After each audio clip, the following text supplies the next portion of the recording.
Our personality greatly shapes who we are as individuals and influences nearly every aspect of our life. Our place on the introversion-extroversion spectrum in particular seems to have the most impact on the choices we make in life. Where we lie on this spectrum affects the friendships we make, the jobs we choose, the habits we form and the way we act in certain situations. In 1921, the psychologist Carl Jung first introduced the terms introvert and extrovert in his book Psychological Types. Jung described introverts as individuals who are drawn to the inner world of thought and feeling and who recharge their batteries by being alone, while extroverts are drawn to the external life of activities and people, and need to recharge when they don't socialize enough. Researchers have since discovered new traits for both types of individuals, as well as a whole new category called the ambivert, which lies in the middle. For this reason, an all-purpose definition for each type does not exist, but most psychologists agree that introversion and extroversion are preferences for certain levels of stimulation, with introverts requiring less stimulation and extroverts requiring more. Modern society seems to value the extroverted individual more than the introverted individual. The archetypal extrovert demonstrates personality traits that are largely favored by society. They are gregarious, confident and quick to action. Extroverts are generally more comfortable than introverts with socializing with others and working in teams, and justifiably praised for putting themselves out there. The archetypal extrovert is one who is comfortable in the spotlight, while the archetypal introvert prefers the light from the lamp on their desk.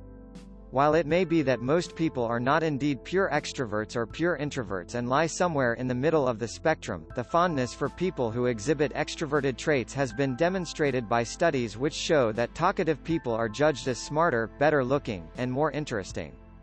Introverts, on the other hand, are more likely to have poorer social and verbal skills, and in some cases these skills are severely limited because of a social anxiety disorder. Because of the makeup of their personality, in situations such as socializing in large groups or public speaking, introverts are at a greater disadvantage.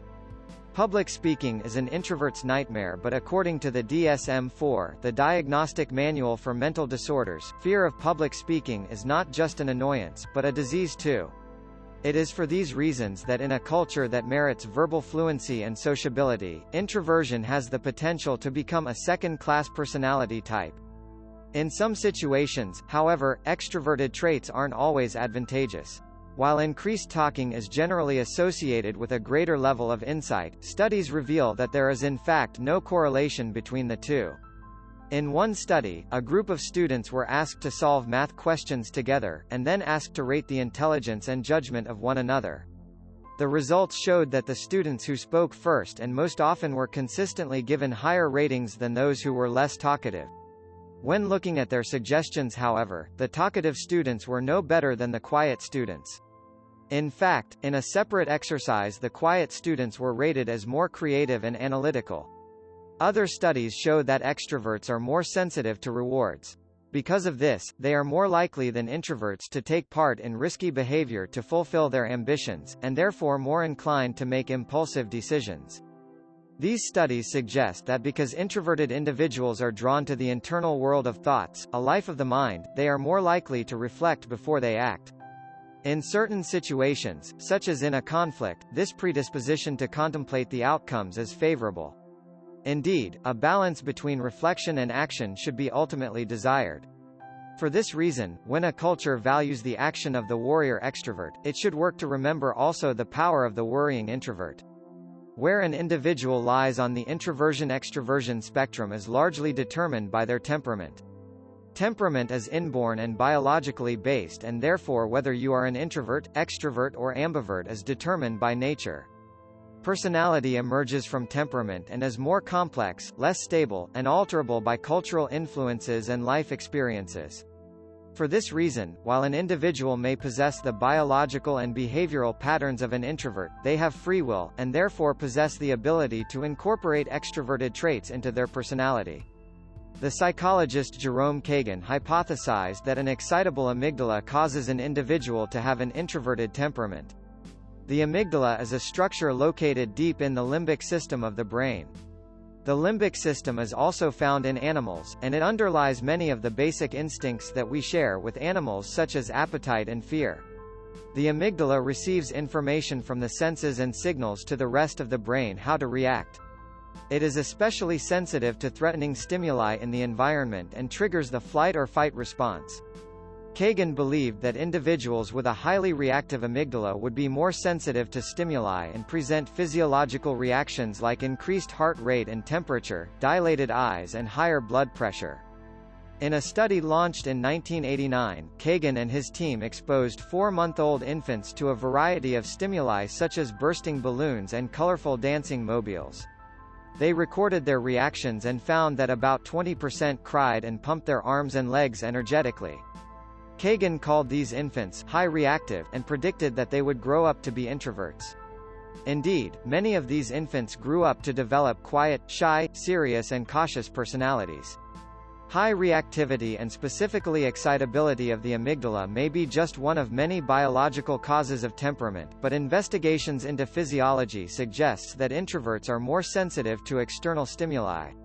Some psychologists believe that sensitivity to stimuli arose as a byproduct of our survival strategy.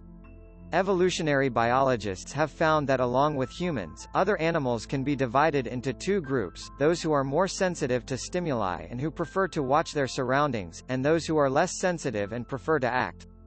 In some species like fruit flies and house cats, 20% of its members are shy, slow to act and observant, while the other 80% are bold and fast to act. Shy animals forage less, conserve more energy and are more likely to survive when predators come calling.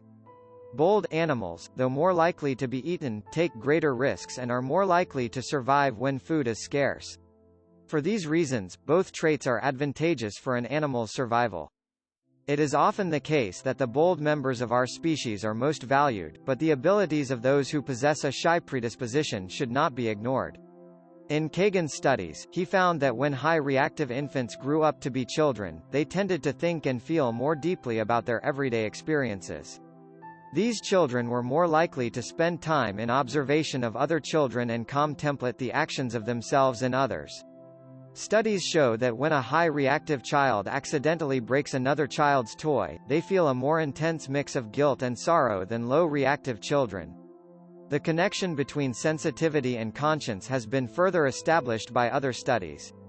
In one study, a woman gave children a toy that was rigged to break when played with. Some of the children showed more signs of guilt than others, displaying behavior such as looking away, hiding their faces and hugging themselves. It is the children who we might call high reactive and who are likely to be introverts that felt most guilty. This is not to say that those who are more extroverted don't feel emotions and lack a conscience. Instead, these studies suggest that those who have a biological disposition to be more sensitive, and therefore more likely to be introverted, seem to feel things more. Other studies suggest that your degree of extroversion determines how many friends you have but not how good of a friend you are. In one study of 132 students, the psychologists set out to understand the link between personality traits and relationships. They found that those who had an extroverted personality found it easier to form relationships, but that this trait did not correlate with how harmonious the relationships were. Instead, those who had more of the trait known as agreeableness, found in both introverts and extroverts, had more harmonious relationships. In another study, pairs of introverts and extroverts talked to each other on the phone. While the extrovert pairs chose light-hearted topics, the introvert pairs discussed problems or conflicts in their lives. And when paired with the opposite type, both introverts and extroverts appreciated the difference in conversation topics. These studies suggest that introverts are as able, and in some cases more able, to form meaningful social connections as extroverts. These studies suggest that the shy and quiet personalities that introverts have is not a weakness. They show that introverts are likely to have an intense conscience and a need to talk about meaningful topics, traits that help them to form valuable relationships. Introverts have an instinct for harmony. In many situations, it is introverted traits like contemplating the world around you and restraining yourself to talk only when needed that are preferable. It may be that we all lie somewhere in the middle of the spectrum and that we are more able to amass traits from each type than we think. If this is the case, it will be worthwhile to remember both the power of acting and the power of reflecting.